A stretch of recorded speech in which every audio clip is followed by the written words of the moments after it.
M de Emergentes, un espacio de diálogo entre nuevos actores de izquierda.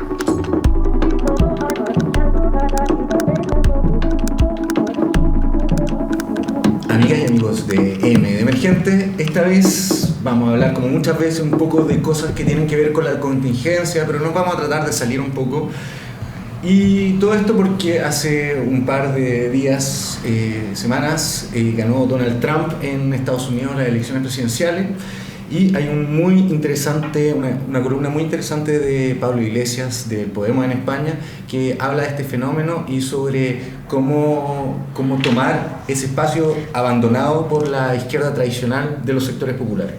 Y también, más o menos al mismo tiempo, apareció una entrevista al autor de este libro, su versión del orden transicional, del oscurantismo postdictatorial a la esperanza.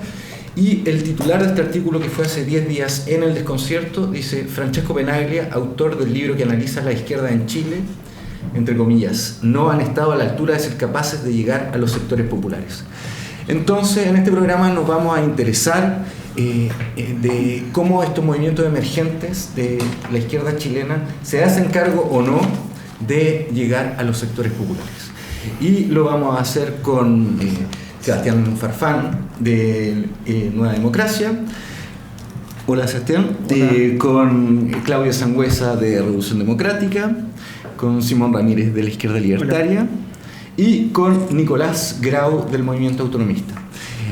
Y para empezar vamos a tener más o menos un minuto cada uno, y les pido por favor que respeten, los voy a ir parando cuando les queden 10 segundos, cómo desde sus perspectivas militantes y sus espacios de militancia ven la relación con los sectores populares. Y eso, vamos a empezar contigo, Nico, ¿puede ser? Vamos. A ver, bueno, lo primero que yo considero interesante tanto de la situación de Estados Unidos como de España es que, y tal vez más generalizable que aquello, es un fracaso de la centroizquierda de dar respuesta a un problema, ¿no es cierto? Al problema que es básicamente como la globalización, la forma que ha tomado la globalización en el mundo le ha pegado a los sectores de capas medias que eran históricamente sus votantes y su base social.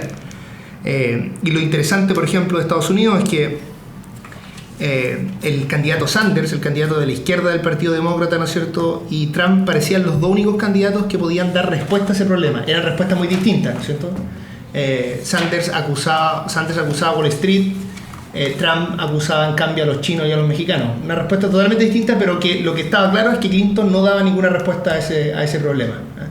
Termino, para hacerlo esto de un minuto nomás, diciendo que aunque considero que la situación se puede extrapolar a cierto nivel al caso chileno, es un poco distinto porque las capas medias en Chile no han tenido la misma situación de España y Estados Unidos, donde uno puede ver los últimos 30 años y ver que en el caso de Estados Unidos están estancadas, y en el caso de España incluso han retrocedido en algunas. Acá hay muchos otros problemas, hay un problema de distribución de poder, hay problemas de distribución problemas de desigualdad, pero no es tan radical el deterioro de las capas medias como lo es en esos lugares que por lo tanto la disputa está mucho más abierta. Yo creo que aquí hay una disputa abierta, pero el horizonte de esa disputa es un poco más acotado.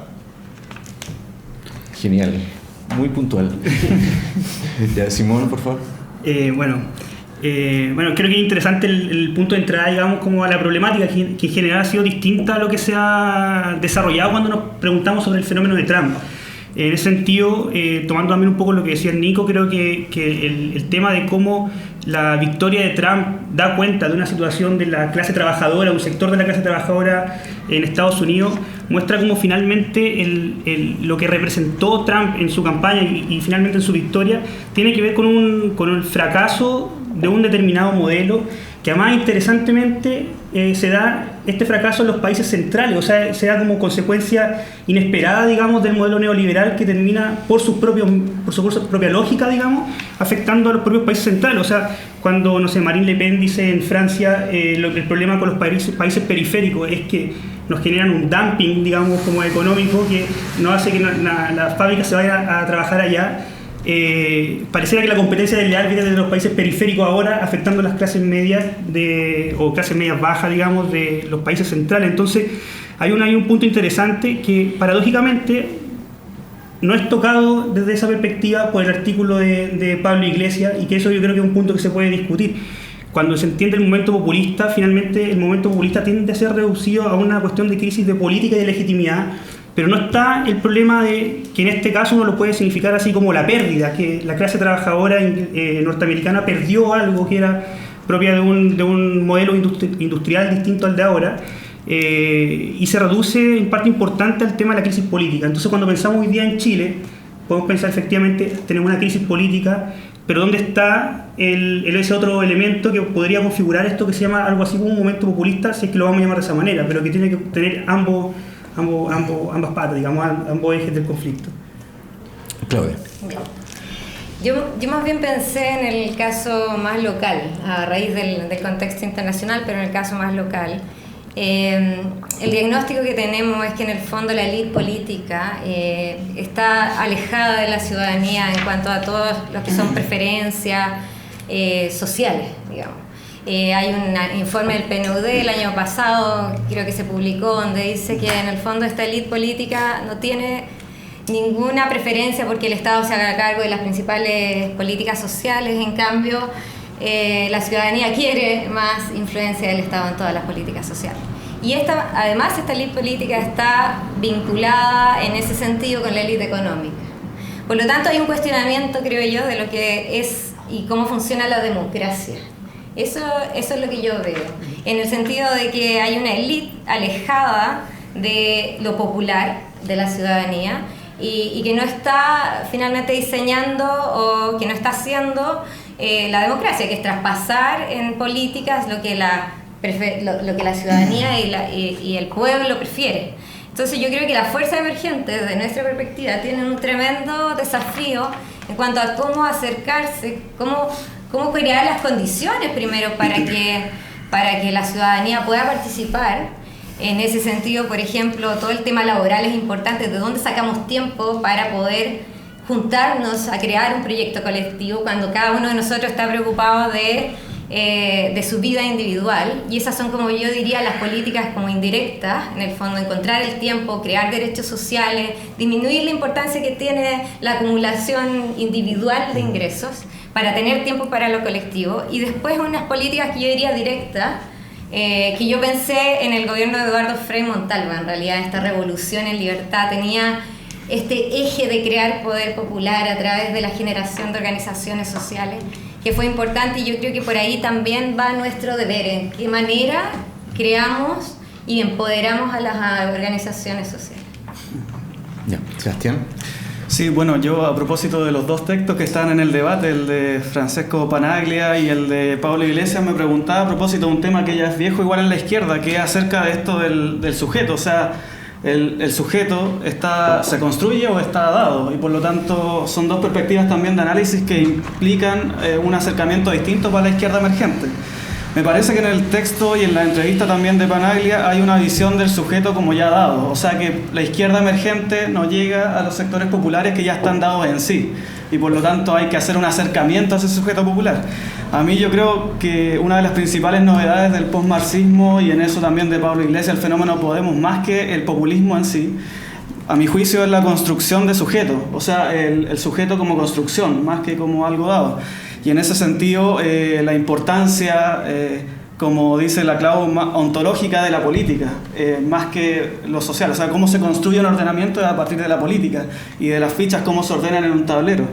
Y en ese sentido, para mí cobra relevancia absoluta el momento de la política para nosotros como fuerza emergente, y por lo tanto, también por qué nos llamamos fuerza emergente, es ese paso de lo social como un momento de conflictividad hacia la política para buscar ordenar el tablero de otra manera, que me parece, a mi juicio, es clave en, primero, demarcar las posiciones del tablero, segundo, fijar un horizonte de sociedad posible en el escenario más nacional, y en tercer lugar, para mí también crear un mito posible, que en el discurso postmarxista se llama como efectivamente el discurso, pero para mí, así ligándolo a Mariátegui y las tradiciones latinoamericanas del marxismo, una especie de mito que nos diga que es posible, y creo que por eso es necesario justamente la disputa política y no exclusivamente lo social, que es algo que sale un poco en lo que leí de de Penaglia, o sea, que lo social por sí mismo puede generar los cambios. Me parece que hay una dicotomía ahí, entre los dos textos también acerca del fenómeno populista. Entonces quería entrar por ese lado a un debate que es mucho más profundo, y aquí ya en la introducción se han tirado varias líneas de debate. Hay varias líneas, sí. A mí hay cosas que me interesan dentro de lo que he escuchado que han dicho. Por ejemplo, o sea, esto, cómo acercarse es... Estamos hablando del futuro, no estamos cerca, no estamos ahí todavía, estamos en un proceso de construcción, somos fuerzas políticas nuevas. Entonces, esa es como una gran pregunta, porque hay una real diferencia entre lo que sucede en España y Estados Unidos y lo que sucede en Chile.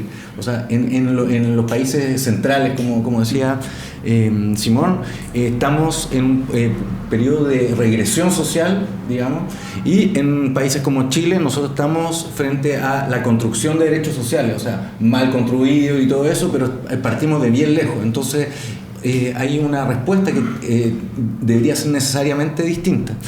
Entonces, o sea, me gustaría ver cuáles son, o sea, los acercamientos que ustedes tienen o no a los sectores populares, cómo resuelven esa cuestión desde sus militancias y sus partidos políticos.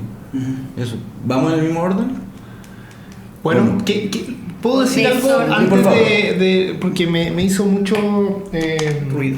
No, mucho sentido lo que dijo el Seba, y que iba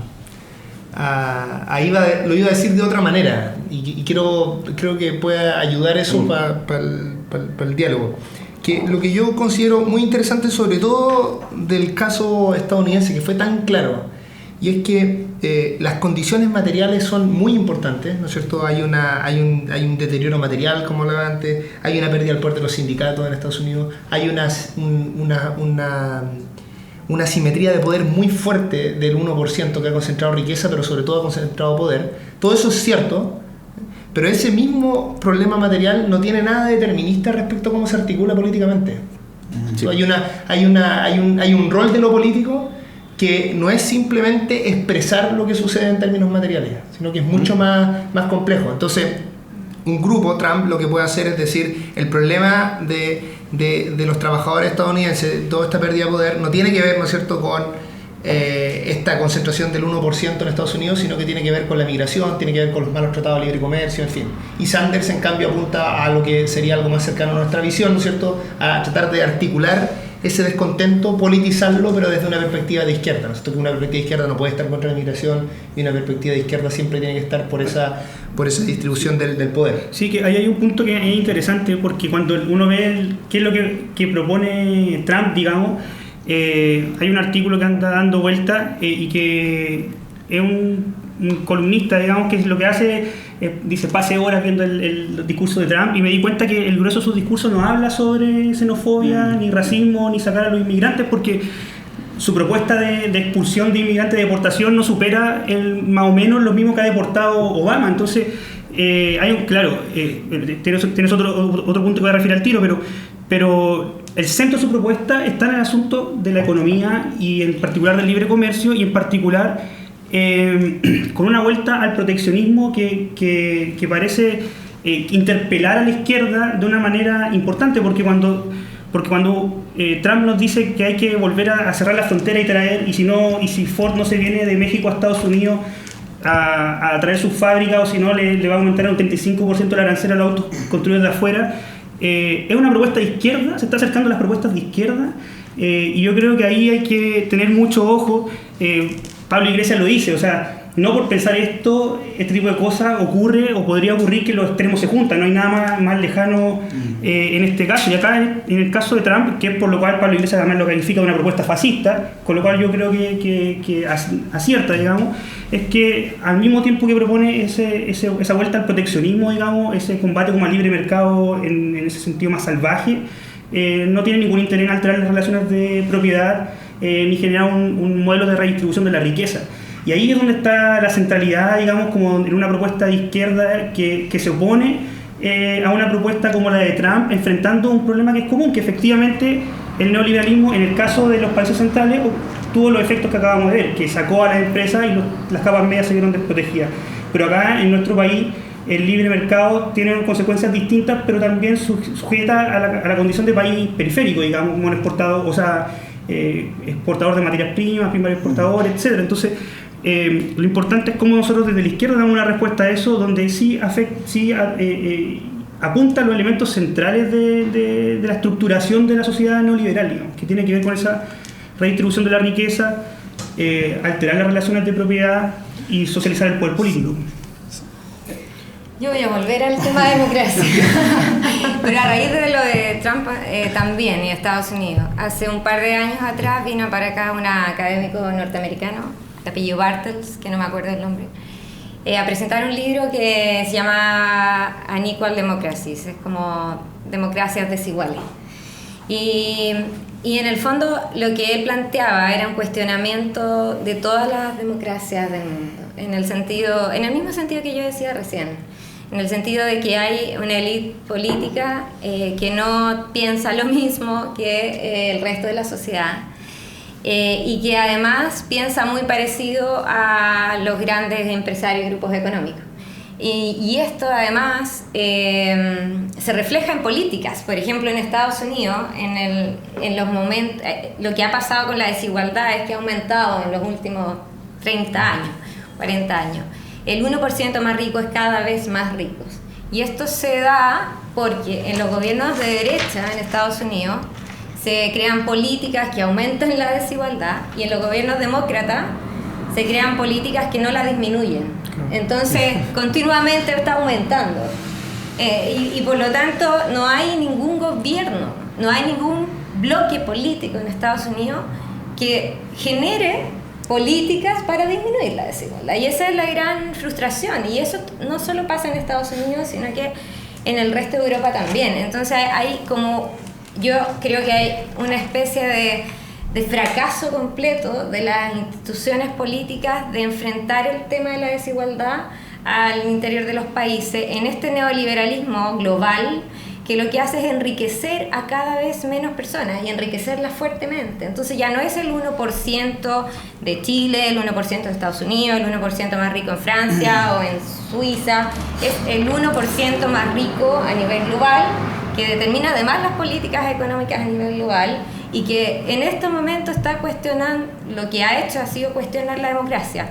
Y por lo tanto yo creo, volviendo a la pregunta original que tú hiciste, cómo nuestros espacios logran crear una especie de mejor democracia, es justamente no acercándose, diría yo, sino que siendo un poco reflejo, alimentando esta discusión política, porque en este momento lo que predomina en la discusión es la discusión económica.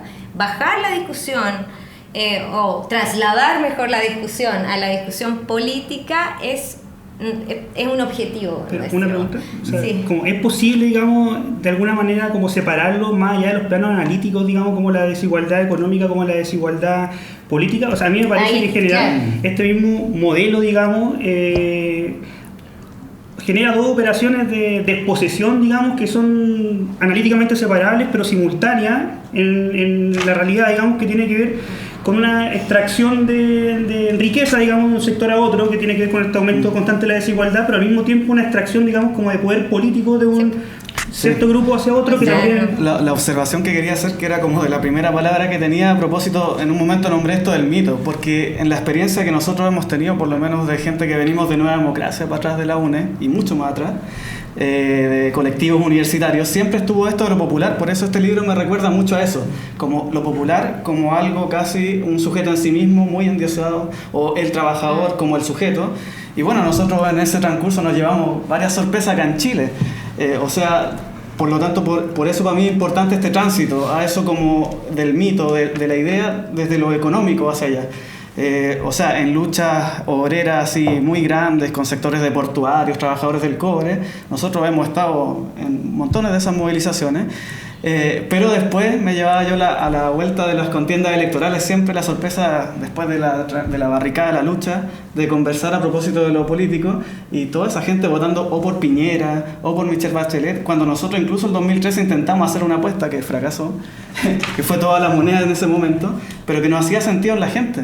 Entonces ahí yo siempre me pregunté, o sea, no basta con ese acercamiento de ese tipo, que podría ser un acercamiento en algún grado como más mecánico, así desde nosotros vamos a ir al sujeto popular y a llevarlo a la política, así como una forma de ver el marxismo quizás más clásico, sino el gran problema es cómo en esas personas logramos generar un proyecto que permita que esos corazones se hinchen y se movilicen además y que nos crean en un proyecto, y eso pasa por lo político, o sea, cómo constituimos un proyecto que aproveche los elementos del sentido común, que si bien no son absolutamente revolucionarios y rupturistas en Chile, tienen elementos, como diría Gramsci, de buen sentido, y así elementos también del sentido común de los poderosos. Ahí está todo eso combinado. Entonces ahí está el arte. Claudia. No, es que yo creo que justamente lo que está pasando ahora, y a diferencia de lo que pasó en la última elección, es que, claro, lo que pasó es que finalmente la nueva mayoría toma las demandas del movimiento social y las ofrece en el fondo como política, y lo que hemos visto pasar, y por eso este periodo es tan importante, es que se hace muy evidente que en realidad no tienen ninguna convicción política, al menos no uniformemente dentro del conglomerado, de que es hacia allá donde quieren caminar. Entonces, eso es lo que genera frustración en la democracia, digamos. Cuando se promete, se hace una promesa, se hace una oferta de un programa político en donde en realidad la política, que es lo que está debajo de ese programa, no tiene convicción de avanzar en ese sentido. Yo creo que eso es lo que ha pasado en muchas democracias del mundo, en el sentido que se ofrecen caminos que finalmente no se cumplen. Y eso es lo que pasó ahora entonces sale un outsider, en este caso Trump, sale un tipo que está fuera de todo. Bueno, ¿por qué no? Porque si todos estos continuamente han mentido en cierto sentido, ¿por qué no hago la apuesta por esto otro? Yo creo que lo mejor que podemos hacer nosotros es ser consistentes. Como a mí me impresionaba un video de Bernie Sanders, los 30 años de discursos de Bernie Sanders. Los 30 años de discurso era el mismo discurso. 30 años. Es increíble la consistencia de su discurso. Entonces, claro, hace 30 años probablemente no salía, ¿no? Y en cambio, gradualmente, en el fondo, cada vez más, fue tomando sentido su discurso. Además, la opción consistente que tenía, digamos. Tengo un comentario, estamos como hablando como en distintos niveles, pero creo que puede ser útil igual esta forma de debatir. Creo que cuando tú me hiciste antes la pregunta, quería hacer esta pregunta de lo popular, ¿no es cierto? Creo que en parte lo que está detrás de los planos, lo que estamos discutiendo, es que hay dos visiones de popular, ¿cierto? Hay una visión, yo diría, más académica de populismo, que es la noción de Laclau, y que es mucho lo que estaba diciendo recién el Seba en el fondo. Y hay otra visión que es más de la tradicional en la izquierda, donde cuando se dice cuál es tu inserción popular, o tiene que ver con, bueno, en cuántos sindicatos estás presente, si estás en ciertas luchas concretas, ¿no es cierto? Son dos cuestiones bien distintas. Sí. Yo creo que la izquierda requiere de ambas, ¿no es cierto? De esas dos nociones de popular. O sea, un partido político o un movimiento de izquierda que no tiene una participación en distintas luchas, que es un partido que difícilmente a lo largo de los años y en términos dinámicos se va a mantener apegado a esa visión más transformadora, ¿no es cierto? Porque lo material tensa en ciertos momentos.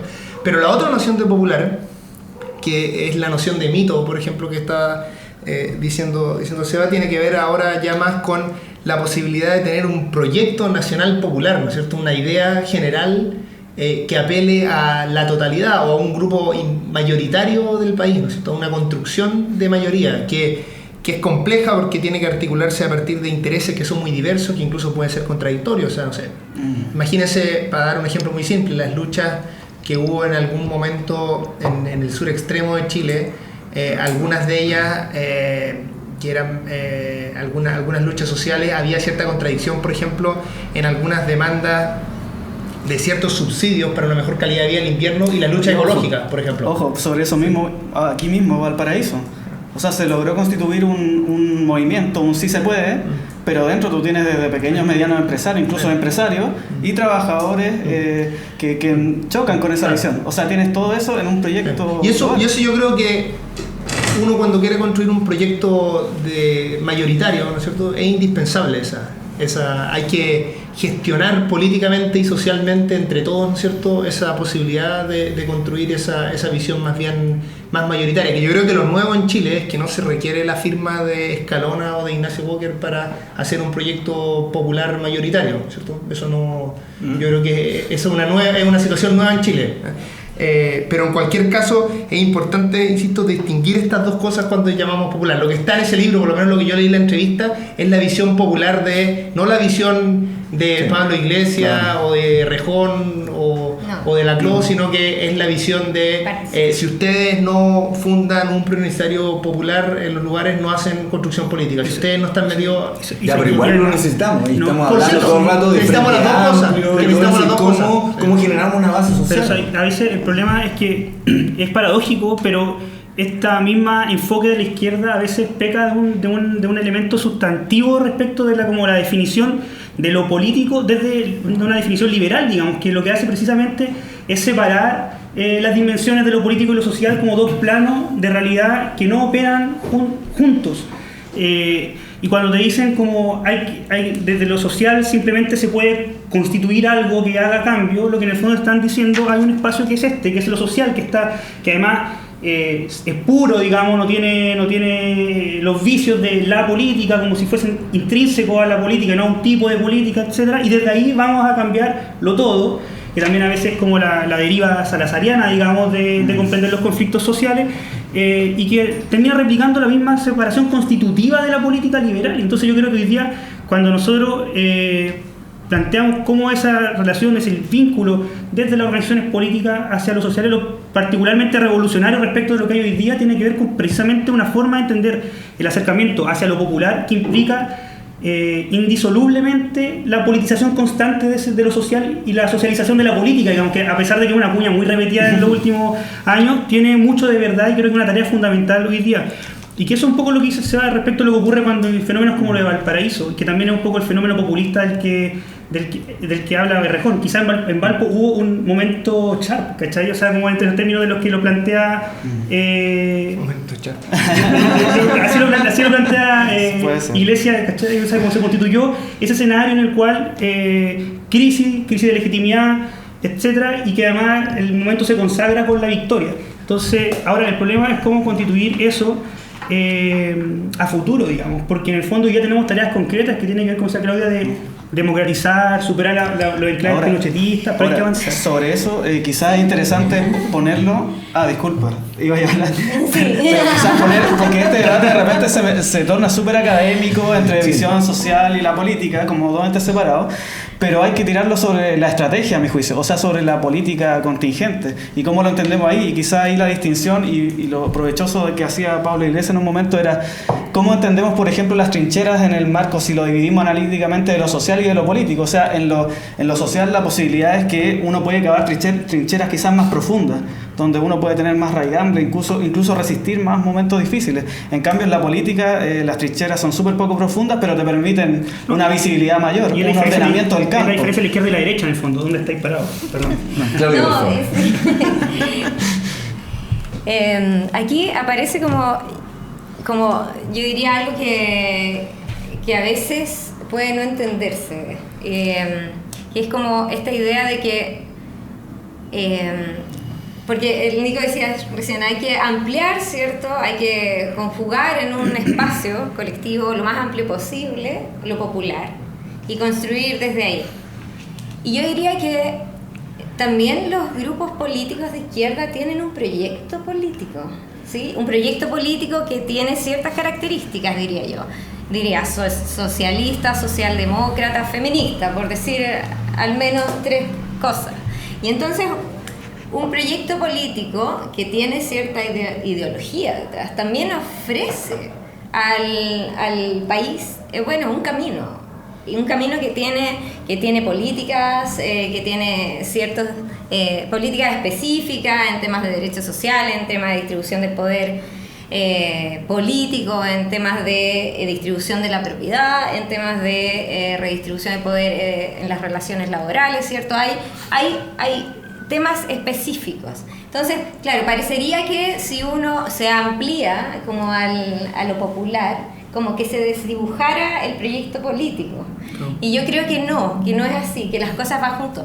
Parte del proyecto político es que este sea popular, en el sentido de que sea construido lo más colectivamente posible, que no es de esto un intelectual que plantea cosas, sino que sea construido con un proyecto colectivo y sea ese proyecto popular y colectivo enmarcado, ¿cierto?, en estos ejes distributivos que hace mayoría. Yo creo que ahí hay dos como variables que van funcionando en forma paralela, ¿sí? Como creo, eso es al menos lo que mi planteamiento, porque si no, uno diría, bueno, entonces ¿por qué no incluyo acá al 1% más rico también? La construcción de este movimiento mayoritario y popular. No se trata de eso, yo creo. Se trata justamente de que aquellos, además, no solamente popular, sino que popular sobre esos grupos que periodo a periodo han estado fuera finalmente de las decisiones democráticas, empoderar a los que tradicionalmente no están empoderados en la sociedad. Sí, pues, vamos a tener que ir cerrando esta vuelta porque estamos llegando al límite temporal. Pero, ¿quién? Todavía tenemos espacio para un minuto cada uno. Yo de hecho iba a decir algo muy similar a lo de Claudia, porque yo también lo veo en esas dos patas, ¿no es cierto? La primera parte de lo que yo estaba señalando, por lo menos, es una cuestión más de estrategia, ¿no es cierto? Y que demuestra y que es pertinente la intervención de Claudia, ¿no es cierto? Porque suena como muy que puede ir a cualquier lado, ¿no es cierto? Suena como muy relativista, y yo creo que es claro que a nosotros no nos interesa cualquier dirección, ¿no es cierto? Nosotros queremos una estrategia política que en ese campo abierto, que a partir de esas condiciones materiales que no tienen direcciones unívocas, pero a nosotros nos interesa empujar hacia una dirección, ¿no es cierto? Nos interesa hacia la distribución del poder. Toda esta cosa que decía la Claudia del informe El Penudillo, cuando lo leí también me impresionó mucho, ¿no es cierto? Uno ve ahí distintos grupos, entonces está la élite política, la élite económica. La élite económica no quiere ningún cambio de nada y quiere mercado en todas las cosas. Y la élite política y la ciudadanía, en cambio, quiere una cuestión muy distinta. Y si uno lo pusiera matemáticamente, la élite política está como 2/3 o 3/4 cercano a la élite económica y muy lejano a la ciudadanía, ¿no es cierto? Entonces la pregunta es cómo se hace una política, ¿cierto?, que sea realmente expresión, ¿no es cierto?, de esos intereses más mayoritarios. Y ahí es donde viene la creatividad de construir esos mitos, de construir ese discurso popular o populista, como sea que se le llame a eso, que efectivamente sea capaz de avanzar hacia esa noción más democrática. Entonces, en resumen, el campo está abierto, no hay determinismo, la política tiene un rol muy relevante, pero nosotros queremos una dirección clara, ¿cierto? Y si no logramos esa dirección, es un fracaso para nosotros. Sí, creo en estos términos más como de estrategia de mediano plazo, digamos, que me parece que en general va a haber un acuerdo en torno hacia dónde hay que avanzar respecto de que estas tareas democráticas implican la construcción de unas mayorías tales que se opongan principalmente a los sectores oligárquicos, que son los que están frenando esos cambios, no casualmente, no es una casualidad que la élite económica calce en preferencias con la élite política. Hay un modelo construido racionalmente para que eso ocurra, digamos, en términos de cómo se va generando una selección de los participantes en ambos espacios.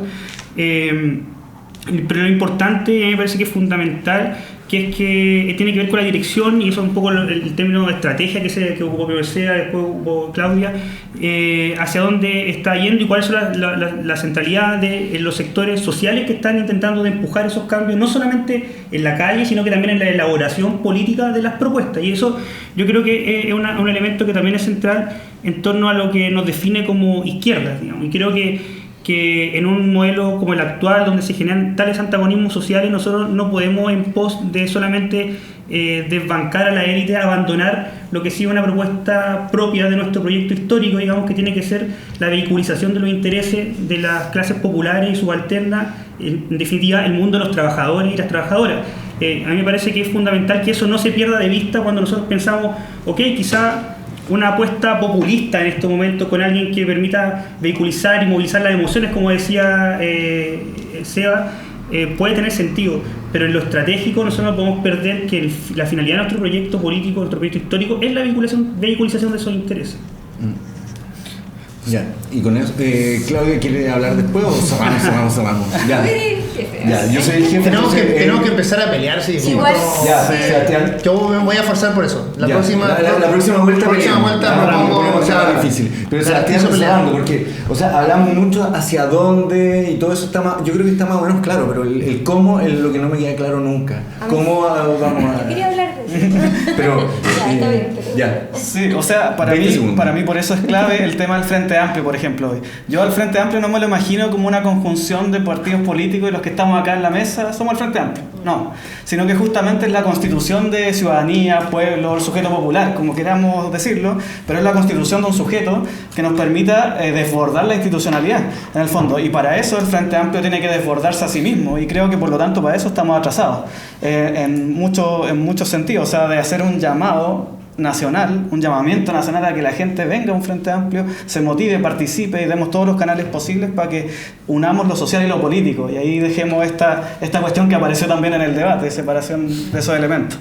Ya, y con eso cerramos y estamos llegando al fin de la primera parte. En la segunda parte vamos a sortear una noticia con nuestros invitados emergentes.